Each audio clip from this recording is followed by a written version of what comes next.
नारद मुनींनी कथन केल्याप्रमाणे हीच ती स्त्री असायला हवी. स्पर्श तुझा होता, स्पर्श होता तुझा, स्पर्श होता तुझा, विसरलो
आतापर्यंत एक एक घंटा अनेक देवतांच्या नेत्रासमोर येऊन उभ्या राहिल्या.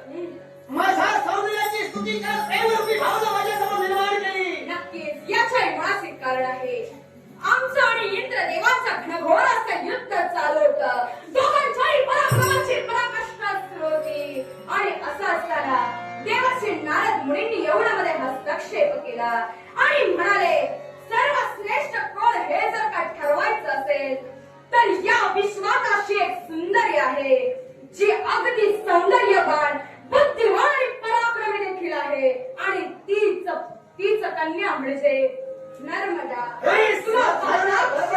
दैवी तत्व मला तू कळाली धिक्कार करते तुझ्या प्रेमाचा आई नर्मदा.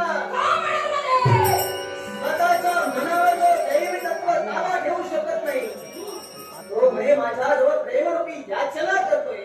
होय स्वतःच्या चारित्र्याला लागलेला कलंक दूर करण्यासाठी ज्यानं गुरु पत्नी ही माता असताना सुद्धा त्या मातेजवळ पापी भावनेनं पाहू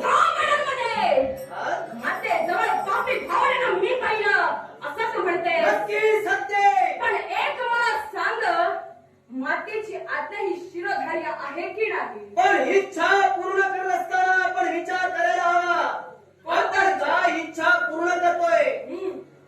समोरील व्यक्तीने जर का इच्छा प्रकट केली असेल तर त्या इच्छेचा प्रथम आढावा घ्यावा.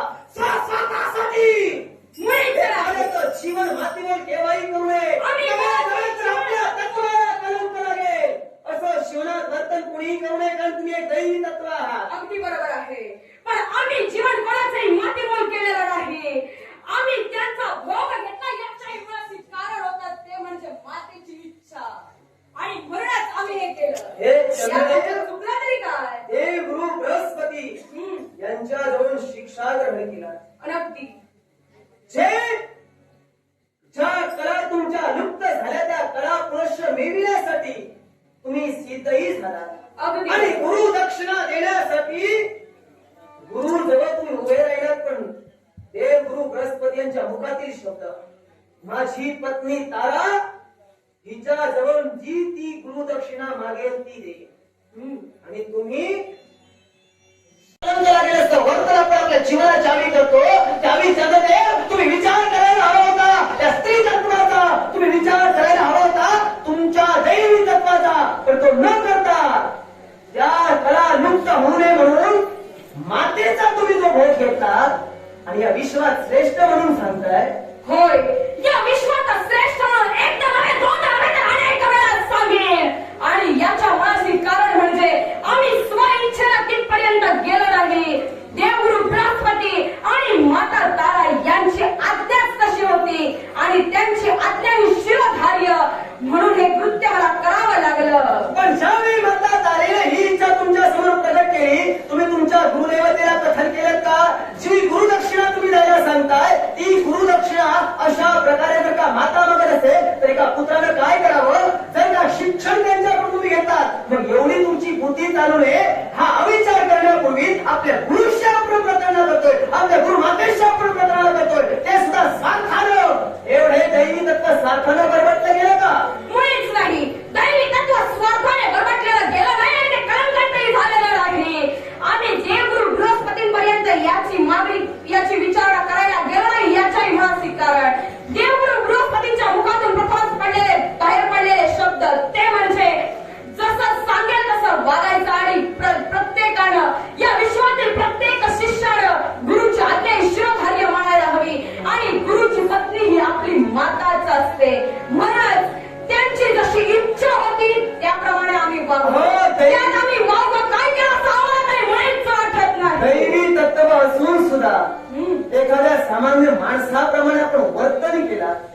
वास्तविक असं अघटित घडण्यापूर्वी आपल्या गुरुला याची तुम्ही जाणीव करून द्यायला गरजेचं होतं. हो, या आपल्या इंद्रियांमध्ये असं एक स्थान आपले, ते आपलं स्थान म्हणजे आपलं मन. या चंद्र देवतेला जर का स्वतःच्या मनावर ताबा मिळविता येत नाही तो इतरांच्या मनाचा विचार काय करणार आहे? इतरांचे मन काय घडविणार आहे? इतरांच्या मनाचा विचार यात येत नाही. देवगुरु बृहस्पतींची पत्नी अर्थात ती माझी माता झाली. देवगुरु बृहस्पती म्हणाले होते आणि मातेचाही आदेश तसा होता, त्यामुळे मला ते कृत्य करावं लागलं. यात देव तत्वालाही कलंक लागलेलं नाही आणि स्त्री तत्वालाही कलंक लागलेलं ज्याला गुरु आणि गुरुमाता हे जर का समजत असेल तर तो परस्त्रीचा मान सन्मान कसा राहणार? स्वतःच्या 27 बायका असताना सुद्धा एकट्या रवीवर जो प्रेम करतोय आणि 26 जणांचा अपमान करतोय, त्यांची मानखंडना करतोय, त्यांच्या मनाचा विचार तो करत नाही, तो माझ्यासाठी इथपर्यंत आलाय. यदा कदाचित माझ्यापेक्षा सुंदर स्त्री विश्वात दुसरी निर्माण होईल, कशावरून तुम्ही माझा त्याग करणार नाही? असं मुळीच नाही आहे. नर्मदे एक ध्यानात ठेव, तुझं सारं वर्णन देवर्षी नारद मुनींनी इंद्र दरबारात आम्हाला कथन केलं. तदनंतर इंद्र देवाने मी दोघांनी मागोमाग निघालो, तुझ्यापर्यंत आलो. प्रथम इथं इंद्रदेव येऊन गेले मला ज्ञात आहे, पण तुमच्या आणि त्यांच्यामध्ये काय घडलं याची मला कल्पना नाही. पण तरी सुद्धा माझं कर्तव्य मला परिपूर्ण करायचंय आणि त्या कर्तव्यामध्ये माझ्या 27 पत्नीचा जर का उल्लेख घेत असशील तर एक लक्षात ठेव, माझ्या संसारात काय चालू होतं हा माझा प्रश्न. आणि दुसरी गोष्ट राहिला प्रश्न, तू म्हणतेस की 27 जणांतील केवळ 26 जणींवरती मी अन्याय केला आणि 27वी माझी रोहिणी, या रोहिणीवर मी जास्त प्रेम केला तर आमच्या संसारातील भागमुळे वेगळाच होता. मला हवे असलेली सुख मी घेऊ शकत नव्हती आणि संसारात काय लागतं आणि काय नाही, स्त्री तत्व संसारात आल्यानंतर कसं सिद्ध करायचं असतं.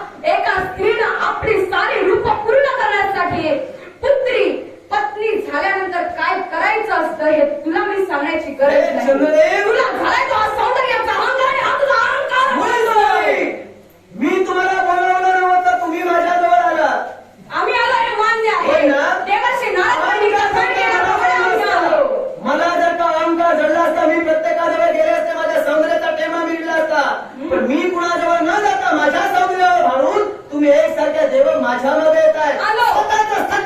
स्वतःचं तत्वपणाला राहून या नर्मदेला जिंकण्याचा प्रयत्न करताय. ज्याला गुरुमाता समजली नाही, ज्याला स्वतःचा गुरु समजला नाही, ज्याला स्वतःच्या 27 बायकांपैकी 26 बायकांचं मन समजलं नाही, ज्याला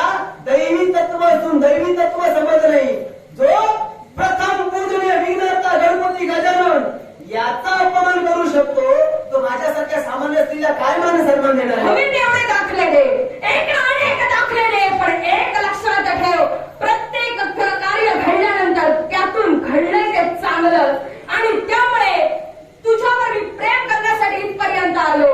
देवाश्री नारद मुनी म्हणाले की तुमच्या दोघांमध्ये अर्थात देवेंद्र आणि मी, आमच्या दोघांमध्ये सर्वश्रेष्ठ कोण आहे ठरवायचं असेल तर या विश्वातील सौंदर्यवान पराक्रमी स्त्री एकच आहे, ती म्हणजे नर्मदा तू. म्हणजे आणि तुझी प्राप्ती ज्याला होईल तो सर्वश्रेष्ठ, आणि हे सर्वश्रेष्ठपणा कोणाचा आहे हे आम्हाला सिद्ध करायचं होतं, म्हणून आम्ही तुझ्यापर्यंत आलो. शाबास चंद्रे.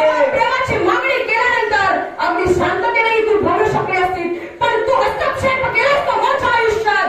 याच्यावरून तू लक्षात येते की तुला तुझ्या सौंदर्याचा गर्व हे झाला. चंद्रदेव, मला अहंकार जडला असं तुमचं म्हणणं असेल. नक्की. तुमच्या म्हणण्याप्रमाणे असंही म्हणूया मला अहंकार जडलाय, पण माझ्या अहंकारचं निर्मूलन एकाही देवतेला शक्य झालं नाही. 33 कोट देवतापैकी त्रय देवता सोडल्या तर एक करून देवता माझ्यावर भाडून माझ्यापर्यंत येत आहे. जे तुम्हा देवतांना शक्य झालं नाही माझ्या गर्वाचं हरण करणं, या चंद्रदेवतेला काय जमणार आहे? आव्हान करते.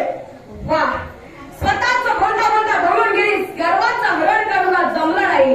मग असं जर का असेल तर यातून तू सिद्ध केलंस की तुला तुझ्या सौंदर्याचा गर्व झालाय. आणि दुसरी गोष्ट लक्षात घे, तुमच्या म्हणण्याप्रमाणे हा गर्व जर का तुला झाला असेल तर मी देखील चंद्र आहे, या विश्वाला शीतलता मी देतोय, आणि सौंदर्यवान मी देखील आहे. मग तुझ्या सौंदर्याचा झालेला तुला अहंकार गर्व उतरवण्यासाठी मी चंद्रदेवते आम्हाला आमच्या समोर करतोय, सदाचा म्हणण्याप्रमाणे मिळतोय. अरे कलंकित चंद्र आहेस तू, आणि या कलंकित चंद्राला त्या गावावर ही नर्मदा करते. सदाचे पराक्रम सदाचं श्रेष्ठ करत सिद्ध करत असेल, या कलंकित चंद्राला आव्हान देण्यासाठी नर्मदा सिद्ध होते. याशी लहानपण देगा देवा, लहानपण देगा देवा, मुंगी साधरे सारवा, मुंगी साधरे सारवा, लहानपण देगा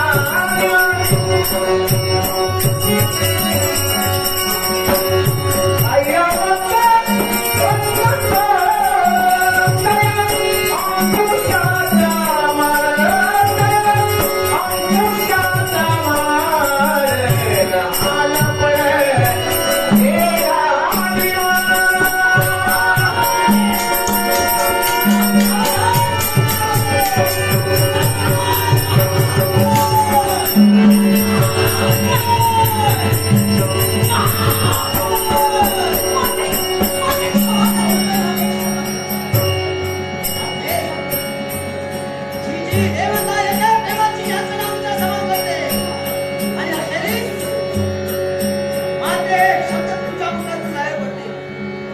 ऐका सेना, तुमच्या अहंकाराचं निर्मूलन आज ही नर्मदा करते. तुझ्यामध्ये मात्र तुला मी जाणू शकलो नाही. एकाकी मी बोलता बोलता बोलून गेलो, मात्र की तुला तुझ्या सौंदर्याचा गर्व झालाय, पण मात्र असं बोलताना मी तुझ्या रूपाला जाणू शकलो नाही ग. हे आज तू जे काही तुझं अक्राळ विक्राळ स्वरूप धारण केलंयस, ही 7 मुख जी काही तुझी आहे, याला खरंच मी ओळखू शकलो नाही. हे चंद्रदेव, यावेळी स्वतःचं अस्तित्वदान अहंकारानं मानित होतं. या विश्वात दैवी तत्व सदेश ठेवण्यासाठी या प्रलयातून बाजूला हो. अभयदान चंद्रदेवते देते, अभयदान देते, अभयदान देते.